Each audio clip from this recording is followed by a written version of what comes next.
Education education हमें वो power, वो स्ट्रेंथ देता है जो हमें करियर में, अपनी लाइफ में ऊंचाइयां छूने में मदद करता है। लेकिन कई बार करियर चुनते वक्त हम कंफ्यूज रहते हैं। करियर चुनने के बाद हम श्योर नहीं रहते कि ये सही हुआ है या नहीं हुआ है। अक्सर बहुत सारे कंफ्यूजन्स का सामना हमें करना पड़ता है। तो ऐसे में फोकस कैसे रहना, अपने करियर को सही तरह से कैसे आगे बढ़ाना, आज इन्हीं बातों पर चर्चा होगी। नमस्कार, मैं हूं निकेता साने खंगाल और आप देख रहे हैं यूसीएन न्यूज़। और यूसीएन विशेष में आज हम इसी पर बात करने वाले हैं। हमारे साथ है डॉक्टर NK चौधरी सर, जो कि प्रिंसिपल है Priyadarshini Bhagwati college of engineering के। आपका स्वागत है and we are really glad to have you here. तो सर, जैसा कि मैं कह रही थी अभी कि आजकल करियर को लेकर कन्फ्यूजन होता है। मतलब पहले तो ये कन्फ्यूजन होता है कि करना क्या चाहिए, लेकिन जब हम कोई करियर चूज कर लेते हैं तो उसके बाद उसे कंटिन्यू करने में दिक्कत आती है। मोटिवेशन कभी कम ज़्यादा ऐसा हो जाता है। तो सबसे पहला सवाल मेरा यही है कि आज हम एजुकेशन के बारे में बात कर रहे हैं, करियर के बारे में बात कर रहे हैं, तो ये फोकस कितना इम्पोर्टेंट होता है आपके करियर को शेप देने के लिए? एक्चुअली मैडम, एजुकेशन एक बहुत महत्वपूर्ण एस्पेक्ट है हर एक की लाइफ में। मैंने ऐसा देखा है, या वास्तविकता ऐसी है कि हर कोई एक सुखी जीवन जीना चाहता है। जिसके घर आर्थिक परिस्थिति अच्छी है उनका तो ठीक है, कोई इशू नहीं, लेकिन जिनकी इकोनॉमी परमिट नहीं करती या जो अपनी इकोनॉमी इम्प्रूव करना चाहते हैं, हर माता पिता की ये इच्छा होती है कि अपना बच्चा आगे चल के एक अच्छा सुखी जीवन जिए। और इन सब में अगर एजुकेशन अच्छा ले लिया तो ये सारी चीज़ों से वो मुक्ति पा सकता है। क्योंकि अगर अच्छा शिक्षण ले लेगा, अच्छी पढ़ाई करेगा, अच्छी नौकरी मिलेगी, उसको अच्छी नौकरी मिलेगी तो नेचुरली घर परिवार एक सेटल हो सकता है।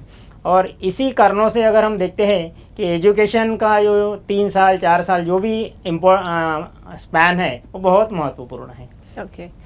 तो अक्सर आपने भी यंग जनरेशन को ये बोलते हुए सुना होगा, हमने भी देखा है कि सोशल मीडिया पे भी आजकल लोग बहुत ज़्यादा एंगेज रहते हैं। तो कई बार बहुत सारी यंग जनरेशन ये कहती है कि डिग्री लेके क्या करना है, बस डिग्री ले लेंगे, किसी भी फील्ड में डिग्री ले लेंगे, बाकी हमें करना तो कुछ और ही है।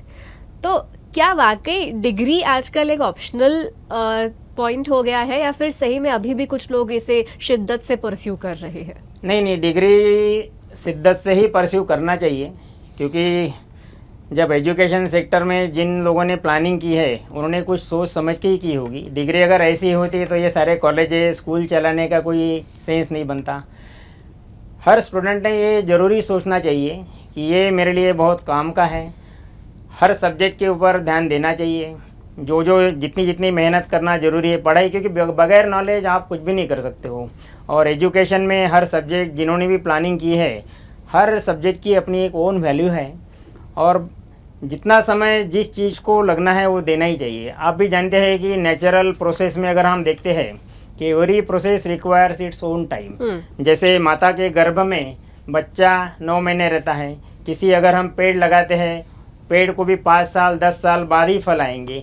तो वैसे ही अगर एजुकेशन में आपने 4 साल या 3 साल का समय पूरे रिक्वायरमेंट फुलफ़िल करते हुए अगर कर लिया, तभी जाके आपको एक 4 साल बाद समझ में आ जाएगा कि ये मेरे लिए सही में काम का है। तो ये हो जाएगा, कर जाएगा, इन सब बातों का कोई मोल नहीं है। जिस चीज़ का महत्व है उसको उतनी वैल्यू देनी ही चाहिए। ओके। आप पिछले 32 साल से एजुकेशन फील्ड में काम कर रहे हैं, पिछले 17 साल से आप प्रिंसिपल हैं। तो मैं आपसे ये जानना चाहती हूँ कि हर फील्ड जो है वो वक्त के साथ बदल रहा है।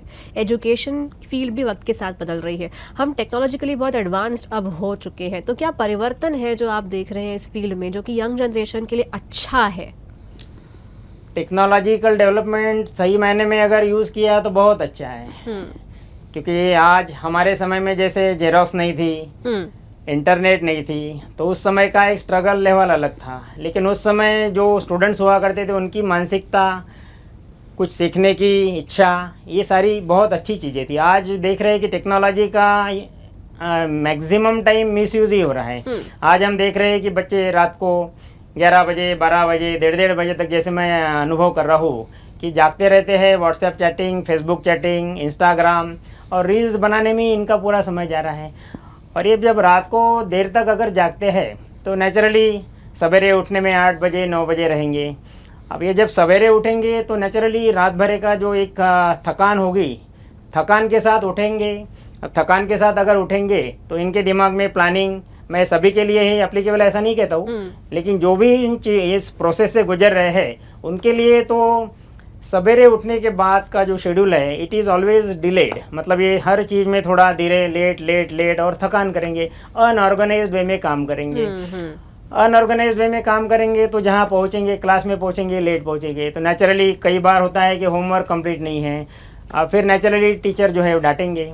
अब टीचर डांटेंगे तो इन्हें अच्छा नहीं लगेगा। तो ये सारी प्रोसेस में बच्चों की, स्टूडेंट्स की चिड़चिड़ हो जाती है और इनडायरेक्टली एक ऐसा स्ट्रेस डेवलप होता है कि स्ट्रेस के कारण उनकी तबीयत भी खराब होने लगती है। एंड नेचुरली इसका सारों का अगर हमने आउटकम देखा तो बच्चों का परफॉर्मेंस थोड़ा सा डिग्रेड होता हुआ दिख रहा है। मतलब बेसिकली टेक्नोलॉजी एक ऐसा टूल है, हमें उसे कंस्ट्रक्टिव या डिस्ट्रक्टिव कौन से वे में इस्तेमाल करना है ये हमारे हाथ में बिल्कुल है। बिल्कुल। अगर टेक्नोलॉजी को सही मायने में, सही समय में, सही पर्पस के लिए अगर यूज़ किया है तो इससे बड़ा कोई अच्छा टूल नहीं है।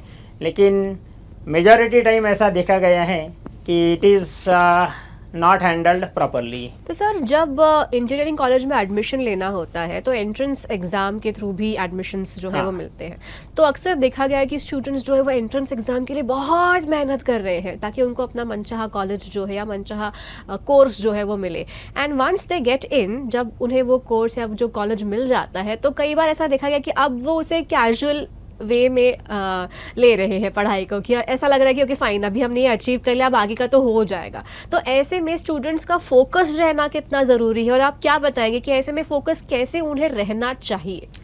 एग्जैक्टली ये बहुत अच्छा सवाल पूछा आपने। जिस कॉलेज में एडमिशन लेना है वहाँ तक मेहनत करते हैं वो, लेकिन वहाँ पहुँचने के बाद जैसे आपने कहा है थोड़ा एक रिलैक्स मोड में आ जाते वो, और यहीं पे थोड़ी सी गड़बड़ हो जाती है। क्योंकि आपको मनचाहा कॉलेज मिला, एक ये इंटरमीडिएट पड़ाव है, ये कोई आपका फाइनल डेस्टिनेशन नहीं है।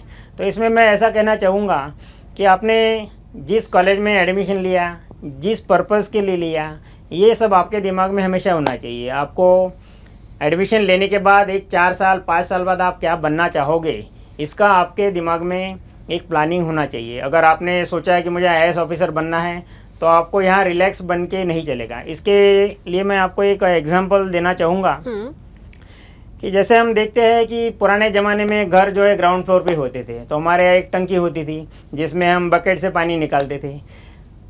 समय के साथ साथ 1 मंजिली 2 मंजिली 3 मंजिली बिल्डिंग आ गई, तो हमारे ओवरहेड टैंक आ गए। अब ओवरहेड टैंक में अगर पानी भरना है तो नेचुरली बकेट से तो जाके कोई भरेगा नहीं, तो उसके लिए हमने टेक्नोलॉजी का यूज़ करके मोटर डेवलप की। अब मोटर जब चालू करेंगे पानी ऊपर जाएगा, और ऊपर जाने के बाद तो नेचुरली फिर अपने आप नेचुरल कोर्स में नीचे आता है। तो एग्जैक्टली इसी तरह से हमारे लाइफ में भी है। अगर हमें हमारी करंट लेवल से ऊपर की लेवल पे जाना है तो हमको एक एडिशनल फोर्स की ज़रूरत होती है, और वो एडिशनल फोर्स कितना देना है, क्या देना है, वो हमें डिसाइड करना पड़ता है। तो मैं बच्चों को हमेशा कहता हूँ, ये एग्जांपल भी देता हूँ कि आप एडमिशन लेने के बाद 4 साल बाद क्या करना चाहोगे। अगर IAS ऑफिसर बनना है तो उसकी लेवल की एफर्ट्स ज़्यादा लेवल के लेने पड़ेंगे। आपको किसी कंपनी में अगर प्लेसमेंट लेनी है तो वो कंपनी की क्या रिक्वायरमेंट है उसकी जानकारी होनी चाहिए, और उसके हिसाब से तैयारी करनी चाहिए। जो कि बच्चे आने के बाद रिलैक्स मोड में रहते हैं, तैयारी ठीक से कर नहीं पाते हैं, और अल्टीमेटली 4 साल बाद जो या 5 साल बाद जो भी मुकाम है उसको हासिल करने में थोड़ी सी दिक्कतें इनको हो रही है, ऐसा मैं देख रहा हूँ। ओके अभी आपने प्लेसमेंट्स की और जॉब अपॉर्चुनिटीज़ की बात की, तो कई बार ऐसा होता है कि आप जो सीखते हैं वो एक आपका थियोरेटिकल नॉलेज होता है, एंड जब आप उसे काम करने के लिए जाते हैं तो वहाँ पर आपको प्रैक्टिकल नॉलेज जो है अपना वो अप्लाई करना पड़ता है। और कई बार इन दोनों चीज़ों को जो है वो बैलेंस करना पड़ता है कि जो सीखा है उसे अप्लाई कैसे करना और नई चीज़ें कैसे सीखनी। तो इंजीनियरिंग ही नहीं, इन जनरल ग्रेजुएशन के साथ साथ वो कौन सी ऐसी चीज़ें हैं, एक्स्ट्रा चीज़ें हैं जो बच्चों को आनी ही चाहिए और उनके लिए उन्होंने एफर्ट करने चाहिए? नहीं, बच्चों ने जहाँ एडमिशन लिया, चाहे वो इंजीनियरिंग रहे, आर्ट्स रहे, कॉमर्स रहे, उन्होंने अपने फील्ड में आगे क्या स्कोप है इसकी जानकारी लेना ज़रूरी है। और इसके बाद हमें अगर कहीं जाना है, कंपनी में जाना है, किसी ऑर्गेनाइजेशन में जाना है, वहाँ की रिक्वायरमेंट क्या है, ये जानकारी मिनिमम होके उसकी तैयारी शुरू कर देनी चाहिए। जैसे मैं इंजीनियरिंग को बिलोंग करता हूँ, तो मैं चाहूँगा कि अगर कोई कंप्यूटर साइंस का बच्चा है, थेराटिकल नॉलेज के साथ साथ प्रैक्टिकल नॉलेज भी ले, और हमने जैसे कई इंडस्ट्रीज़ के साथ टाइप किया है, तो वहाँ जाके वो इंटर्नशिप भी ज्वाइन करें। इंडस्ट्रीज़ की क्या रिक्वायरमेंट है वहाँ की जानकारी ले।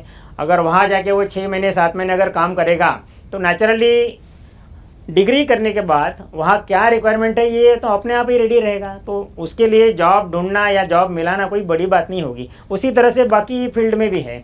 मान लो आर्ट्स कॉलेज का है कोई बच्चा, उसको आर्ट्स में अपने आगे चल के फ्यूचर में क्या स्कोप है, ये अगर वो जानकारी ले और उसके हिसाब से तैयारी टाइम प्रॉपरली यूटिलाइज करते हुए अगर ये करेगा, तो मुझे नहीं लगता है कि कोई समस्या है। समस्या एक ही है कि कुछ करने की तैयारी और एक सकारात्मक सोच, ये अगर उन्होंने बराबर अपने साथ कवर कर लिया है, तो मुझे नहीं लगता है कि कोई समस्या है। जॉब बहुत है। मैं अभी मेरी दिल्ली में एक मुलाकात हुई थी नेस्कॉम के एक ऑफिसर से, तो उन्होंने मुझे बताया कि जॉब्स बहुत है, लेकिन बच्चों में वो कैलिबर नहीं है कि जॉब के लिए वो एलिजिबल हो। तो उसके लिए गवर्नमेंट ऑफ इंडिया ने अभी एक इनिशिएटिव लिया है कि वो फ्री ऑफ कॉस्ट सबको ट्रेनिंग दे रहे हैं। तो नेस्कॉम का एक बहुत अच्छा इनिशिएटिव है। अभी हमने कल ही उनको हमारे कॉलेज में भी बुलाया था, और फैसिलिटी गवर्नमेंट ने दी है, लेकिन यूज़ करने के लिए बच्चों को एक इनिशिएटिव लेने की बहुत ज़रूरत है। अगर वो इनिशिएटिव लेते हैं, सब सीख लेते हैं, जिसके लिए उनको कुछ करना भी नहीं है, तो नेचुरली मुझे लगता है कि कोई भी ऑर्गेनाइजेशन है, कोई भी व्यक्ति अच्छे लोगों को ही लेना चाहेगा ना, जिसमें मतलब जो उनकी रिक्वायरमेंट फुलफ़िल करे, ऐसे ही पर्सन को, ऐसे ही स्टूडेंट को कोई भी रिक्रूट करना चाहेगा। और ये बहुत सिंपल सा इक्वेशन है, क्या चाहिए वो अगर हम ले लेते हैं, मुझे ऐसा लगता है कि कोई दिक्कत ही नहीं आनी चाहिए। तो क्या चाहिए और उसे कैसे अचीव करना है, इसे अपने दिमाग में क्लियर करने के लिए स्टूडेंट्स का विजन कैसे होना चाहिए?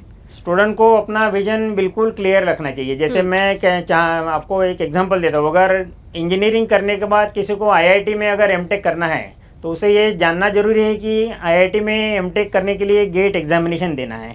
गेट एग्जामिनेशन देना है तो गेट एग्जामिनेशन की तैयारी करने के लिए समय उसको नहीं देना चाहिए। तो उसने अपना जो रूटीन टाइम है उसको प्रॉपरली प्लान करके समय के साथ साथ उसको एग्जीक्यूट करना चाहिए। और अगर proper planning, timely actions supported by his preparations, ये अगर वो कर लेता है तो गेट एग्ज़ाम क्लियर करके एमटेक आईआईटी से भी कर सकता है। मतलब नथिंग इज़ इम्पॉसिबल। अगर बच्चों ने क्या चाहिए ये गोल अगर फिक्स कर लिया, गोल बहुत सारे लोग कहते हैं कि गोल फिक्स करो, ये करो, लेकिन गोल भी तो वो होना चाहिए कि जो हम साध्य कर पाएँ। अगर किसी ने गोल कर लिया है कि मुझे भारत का प्रधानमंत्री ही बनना है, तो एक साधारण पर्सन के लिए इट इज़ नॉट रीचेबल। तो हमारा गोल होना चाहिए कि मैं आईएएस ऑफिसर बनूं, मैं एक अच्छी कंपनी में नौकरी पाऊं, मैं एक अच्छा टीचर बनूं। जो गोल या जो एम हम साध्य कर सकते हैं वही मेरे ख्याल से करना चाहिए। और उसको एक बार डिसीजन ले लिया कि मुझे ये बनना है, तो उसके लिए उन्होंने पूरी मेहनत कर लेना। मेहनत मतलब पूरे हाई लेवल के एफर्ट्स ले लेना चाहिए। और ये सारे करते हुए एक संयम बहुत ज़रूरी है, जो कि आज की जनरेशन में एक पेशेंस की कमी देखी जाती है। मतलब उनको लगता है कि यहाँ बटन दबाए कि पंखा जैसे शुरू होता है वैसे ही मैंने ये कर दिया है कि हो जाना चाहिए। तो ये चीज़ें संभव नहीं है। हर इंसान को अपने लाइफ में एक पेशेंस बहुत ज़रूरी है, क्योंकि सब्र का फल मीठा होता है ऐसा बोलते हैं। तो सब्र करने की एक मानसिक सोच हर बच्चे ने, हर स्टूडेंट्स ने अपने मन में बना के रख लेनी चाहिए।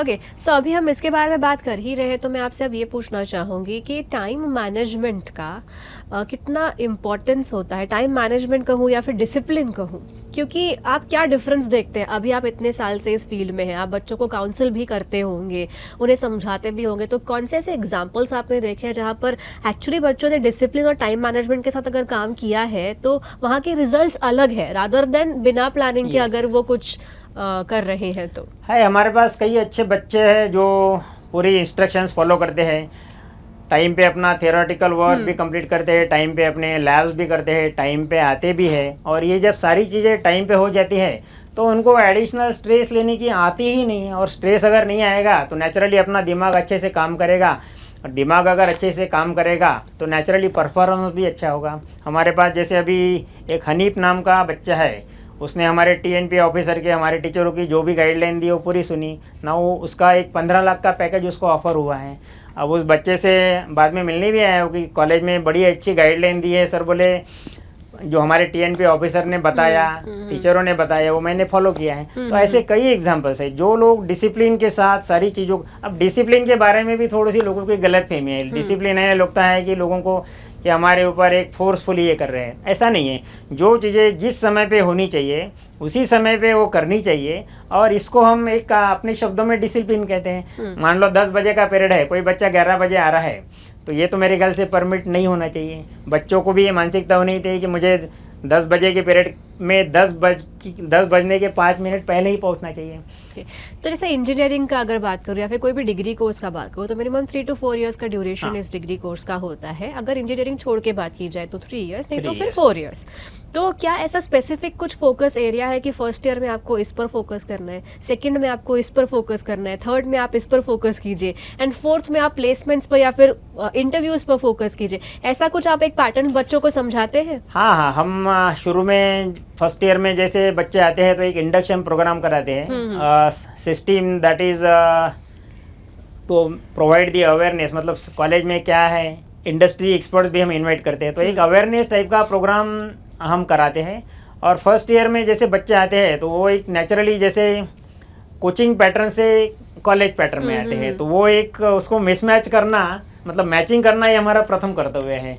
तो हम उनको पहले साल एक रिलैक्स मोड में सभी चीज़ों का इम्पोर्टेंस की पीरियड करना चाहिए, डिसिप्लिन फॉलो करनी चाहिए, वैल्यूज़ जो है, क्योंकि आज समाज में वैल्यूज़ का बहुत इंपॉर्टेंस है। आज कोई रास्ते पे गिर जाता है तो हम देखते हुए निकल जाते हैं। तो हम बच्चों को ये भी सिखाते हैं कि आपको इतनी भी सोशल सेंस जनरेट करनी ज़रूरी है कि अगर हम गिरे तो हमें लगता है कि कोई आना चाहिए, दूसरा गिर रहा है तो हमने जाना चाहिए। ये मानसिकता भी हम उनमें डेवलप कराते हैं। तो पहले साल में और एक चीज़ और बताते हैं कि पढ़ाई रेगुलर करो, पढ़ाई रेगुलर करोगे तो मार्क्स अच्छे आएंगे, क्योंकि प्लेसमेंट के लिए कंपनीज जब आती है तो आजकल कंपनीज में पहले तो 60% था, हर साल में उनको 60%, आज बहुत सारी कंपनी जो अच्छी अच्छी है वो 75%। तो ये चीज़ भी हम उनको पहले ही बताते हैं कि भाई मिनिमम आपको 60% हर साल में आनी ही चाहिए, ताकि आप मिनिमम एलिजिबिलिटी, मतलब उसमें ये नहीं होना चाहिए कि 60% नहीं तो मैं रिजेक्ट हो रहा हूँ, ये नहीं होना चाहिए। ये हम उन्हें अवेयरनेस देते हैं। दूसरा हम उन्हें बताते हैं कि साथ साथ कुछ एडिशनल स्किल भी सीख लीजिए, जैसे सी लैंग्वेज तो सिलेबस में है, C++ भी है, एडिशनल जैसे वेब डेवलपमेंट है, ये आप सीखो। अपने विदर्भ के रीजन में एक समस्या दिखती है कि बच्चे बोलते ही नहीं, कुछ पूछो अगर इंग्लिश में पूछो तो वो चुप ही रहते हैं। तो नेचुरली कम्युनिकेशन स्किल भी इम्पोर्टेंट है। तो हमारे कॉलेज में हमने कम्युनिकेशन स्किल इम्प्रूव करने के लिए भी एक ऑप्शन छोड़ा है। बच्चों को एक हमने प्लेटफॉर्म ये दे दिया है, हमने एक इंग्लिश क्लब सेट किया है, उसमें भी आप ग्रुप डिस्कशन करो, अपने आप चर्चा करो, आइदर यू एक टीचर के मॉनिटरिंग में करो या अपने आप ही करो। क्योंकि बच्चों में अगर डर या फियर है, हेजिटेशन है, तो बोल ही नहीं है, जवाब आता है लेकिन उसे मुंह से निकलता ही नहीं, तो वो हेजिटेशन रिमूव करना ज़रूरी है। तो हम पहले साल दूसरे साल ये सब कराते हैं। और थर्ड ईयर में हम कैंपस रिक्रूटमेंट ट्रेनिंग बोलते हैं, जिसमें कंपनी ओरिएंटेड ट्रेनिंग देते हैं, एप्टीट्यूड कैसे सॉल्व करना है, मॉक इंटरव्यूज़ लेते हैं। और क्योंकि फाइनल ईयर में जैसे जाते हैं तो जुलाई से इंटरव्यू शुरू हो जाते हैं, तो जुलाई में अगर इंटरव्यू शुरू है तो हमारे पास सेकंड ईयर और थर्ड ईयर ये बहुत महत्वपूर्ण टाइम है, जिसमें हम बच्चों को पूरा शेपअप करने की कोशिश करते हैं। ओके और अगर फिलहाल पेरेंट्स की बात करूं मैं, तो कई बार पेरेंट्स का प्रेशर भी होता है बच्चों को कि करियर चूज करते टाइम पेरेंट्स ऑप्शंस देते हैं कि नहीं आपको ये करना चाहिए या आपको वो करना चाहिए। तो ऐसे में आप पेरेंट्स को कैसे गाइड करते हैं कि आपका बच्चा क्या चाहता है या उसके हिसाब से कीजिए, या फिर आपको अगर लग रहा है कि ये सही है तो किस तरह से आप ये प्रॉब्लम सॉल्विंग आप करते हैं? पेरेंट्स को क्या बताना चाहेंगे? नहीं, पेरेंट्स को तो मैं ये बताना चाहूँगा कि अगर बच्चे का इंटरेस्ट बिल्कुल ही जिस फील्ड में नहीं है उसमें आप उसे ज़बरदस्ती से मत डालिए, क्योंकि ज़बरदस्ती से अगर उसको एडमिट कर दिया है तो वो उसका इंटरेस्ट ही नहीं रहेगा, तो वो आएगा ही नहीं। वो आएगा ही नहीं तो चांसेस ज़्यादा है कि वो बीच में ही 1 साल 2 साल बाद छोड़ के चला जाएगा। तो इसमें उसके 2 साल वेस्ट हो रहे हैं, फिर जाएगा नई जगह, नई शुरुआत, नए लोग, और ये 2 साल का वेस्टेज। आज की इस कंपटीशन के एज में 2 साल तो बहुत हो गए, 1 साल भी बहुत मायने रखता है। तो पेरेंट्स को मैं यही कहना चाहूँगा कि आप बच्चों को गाइड कीजिए, रास्ता दिखाइए, अच्छा बुरा क्या है ये उसे समझाइए, लेकिन आप उसको ज़बरदस्ती से कुछ चीज़ें मत थोपिए, क्योंकि ज़बरदस्ती से थोपने के बाद उसका परफॉर्मेंस ख़राब होगा, वो स्ट्रेसफुल लाइफ में रहेगा, उसकी इच्छा नहीं रहेगी, उसके दोस्तों में वो जा नहीं पाएगा और नेचुरली उसका परिणाम उसके हेल्थ पे होगा। और हेल्थ अगर ख़राब रही तो बाकी कोई चीज़ों का कोई महत्व ही नहीं है। हमारे इसमें ऐसा कहा जाता है कि हेल्थ इज़ वेल्थ। अपनी हेल्थ अच्छी रखने के लिए ये सारी चीज़ें रखनी चाहिए, वेल्थ अपने आप आ जाएगी। Right, if you focus on your health then wealth will follow that, because Yes. अगर तंदुरुस्त हैं हम तभी तो हम आगे जाके मेहनत कर पाएंगे बिल्कुल, और जो बिल्कुल। हम चाहते हैं वो हम अचीव कर पाएंगे। ओके, स्टूडेंट्स के लिए आपका मैसेज क्या होगा अगर हम समराइज करें हमारी आज की बातों को, तो कुछ ऐसे पॉइंट्स जो आप उन्हें बताना चाहेंगे कि वेदर आप इंजीनियरिंग में है या फिर आप किसी भी डिग्री कोर्स में हैं, अगर आप करियर चुन रहे हैं तो आपको कौन से पॉइंट्स पर ध्यान देना है सो दैट आपका फोकस लूज ना हो और आप जो चाहते हैं वो अचीव कर पाए। मैं अभी समराइज कमेंट्स में यही कहना चाहूँगा कि आप जिस एजुकेशन फील्ड में हो उस एजुकेशन फील्ड में एक्सेल करने की कोशिश कीजिए, और ये सब करते हुए एक बात ज़रूर रखिए कि मेरे माता पिता को मैं किस तरह से अच्छी सहूलियत दे सकता हूँ, मैं उन्हें किस तरह से सुखी कर सकता हूँ, और उसको करने के लिए एकमात्र जरिया जो मेरे हिसाब से है एजुकेशन है। एजुकेशन अगर फुलफ़िल कर लिया है एक अच्छी नौकरी मिल सकती है, अच्छी नौकरी मिलेगी, घर की परिस्थिति अच्छी होगी, घर की परिस्थिति अच्छी होगी तो नेचुरली सारे ही समस्याएं हल हो जाएगी। और ये करने के लिए हर स्टूडेंट्स ने एक गोल डिसाइड कर लेना चाहिए, प्लानिंग करनी चाहिए, उसके साथ साथ समय समय पे जो रिक्वायर्ड एक्शंस है वो लेनी चाहिए, जो स्किल्स भी जिस फील्ड में आवश्यक है वो लेनी चाहिए। और सबसे महत्वपूर्ण कुछ बातें जो स्टूडेंट्स के लिए मैं आपको बता रहा हूँ, ये देखा देखी जो आजकल हो रहा है, ये देखा देखी बंद होनी। देखा देखी यानी अगर उस बच्चे के पास एक बड़ी 1.5 लाख की बाइक है, इसके पास भी उसे लगता है कि मुझे होना चाहिए, उसके पास अगर आईफोन है तो इसको लगता है कि मुझे भी आईफोन चाहिए। तो मैं यही कहना चाहूँगा कि अपने पेरेंट्स की इकोनॉमी को नज़र में रखते हुए हमारे जो एक्सपांशन है वो हमें कंट्रोल करना सीखना चाहिए। ज़रूरी नहीं कि उसके पास है वो हमारे पास रहे तभी हम सुखी होंगे। तो बेसिकली सुख और दुख ये एक रिलेटिव पैरामीटर्स है। हमारे पास आईफोन आया नहीं हम सुखी होंगे ये ज़रूरी नहीं है।